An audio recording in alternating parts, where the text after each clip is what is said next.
Naglalakad ako kahapon dito sa may crossing nang makita ko sila kuya na gumagawa ng isda na kanilang iihawin. Dito sila nagtitinda sa may harap ng sementeryo sa crossing malapit sa may 7-Eleven. Nung makita ko siya, nilampasan ko na pero naalala ko baka kaya pwede kong hingin. Tapos nung tinanong ko, kuya binibenta nyo ba yan? Ang sabi hindi daw. So syempre hiningi ko na lang. Pagdating ko kahapon sa bahay, nilagay ko kagad sa freezer at natatamad akong gawin. At kinabukasan nga ngayong umaga, ginawa na ni paring Ether at saka Hito ay kanyang ipapakain. Tamad ko daw. Judgmental. Ayan at siya na nagpakain. 3 araw na ako nagpapakain. Samantalang ako 3 araw kung binubuno yung sinigang na ulam na iniwan niya sa amin. 3 araw, umaga, tanghalian, hapunan, sinigang ang ulam. Ewan ko kung sino sa amin nung sinigang ang maasim. Uy, kinuhang lahat. Diyos ko. Ako na may tuntua sa'yo. Bakit? Sakit ng ulo ko dyan, promise. Nagtanong pa kung bakit. Nakabisit ka. Balik ka.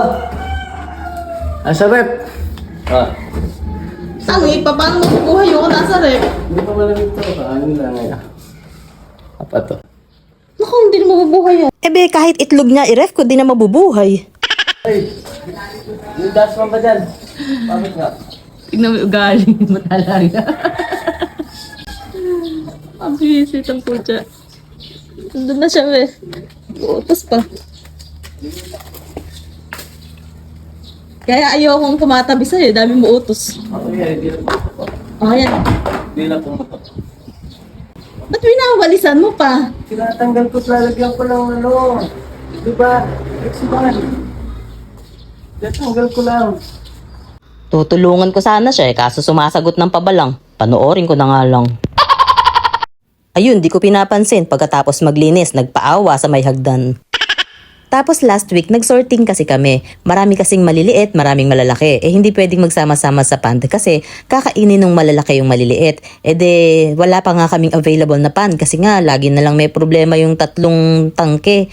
Laging may leak pa din hanggang ngayon. Kaya, kinuha namin yung isa na nasa dulo na makonti lang yung leak, nilagyan pa rin namin ng tubig at saka, di ba nga pampatanggal ng chemical daw yung dahong tuyo ng saging. Doon namin nilagay yung ibang malalaki kasi no choice kami. Aba, pagkayari ng 1 linggo, ang lalaki na nila. Pero kaya ganyan yung kulay ng tubig dahil yan dun sa tuyong dahon na kumulay na dun sa tubig. Hindi yan marumi. Defensive. Hindi, ibig ko lang sabihin, hindi yan yung marumi na sobrang dumi. At habang nasa kwarto ako at nag-edit, panay tawag ni paring Ether Agulan. Videohan ko raw siya habang naghihintay ng kalapate. Nung ka, loko ba siya? Thumbnail mo ko rito. Nag-aabang kong kalapate. Wala pa rin dumating. Ano? Thumbnail kita. Nag-aabang ako din. Thumbnail kita, hindi mo naman sando yung suot mo, bisita.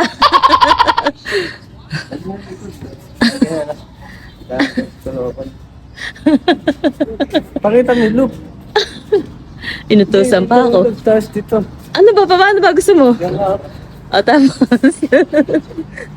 Artista ka na. Ba't ba naka-shades ka pa? Hindi ka naman gwapo. Masakit sa mata. Masakit ka rin tignan sa mata. Pangit Mas mo. masakit. Isilaw na ako. May dumating na ba? Wala pa ako. Konti pa. Wala pa pala eh. Thumbnail ka pa naalalaan. At dahil request mo, o sige, ikaw ang ita-thumbnail ko.